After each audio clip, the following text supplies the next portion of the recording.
شہر کراچی میں بارش کا زیادہ ہونا عوام کے لیے کئی مشکلات کھڑی کر دیتا ہے۔ مانسون سیزن کا آغاز ہو چکا ہے، لیکن کئی مقامات پر تاحال برساتی نالوں کی حالت ابتر ہے۔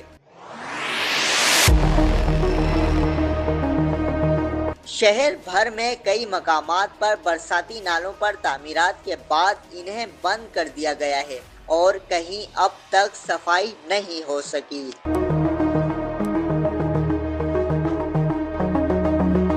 گلشن حدید کا کروڑوں روپے مالیت کا برساتی نالے کا پروجیکٹ تاحال مکمل نہ ہو سکا۔ نالے کی تعمیر کا کام سست روی کا شکار ہے، جبکہ نالے کے اطراف پڑے مٹی کے ڈھیر بارش کے بعد عوام کے لیے مشکلات کے ڈھیر لگانے کو تیار ہیں۔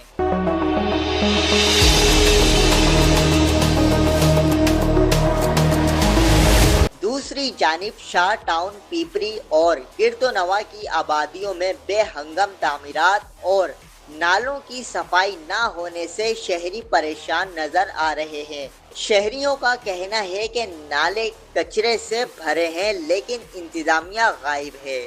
بلدیہ عظمیٰ کراچی کے احکامات کے باوجود شہر بھر میں اس وقت نالوں کی صفائی کا کام انتہائی سست روی کا شکار ہے، جو انتظامیہ کی کارکردگی پر سوالیہ نشان ہے۔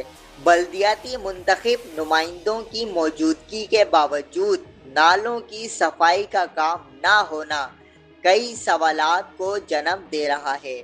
شہر بھر میں اگر نالوں کی صفائی کا کام جلد مکمل نہ ہوا تو اہل کراچی بارش کے بعد ایک بار پھر شدید مشکلات میں گھرے نظر آئیں گے۔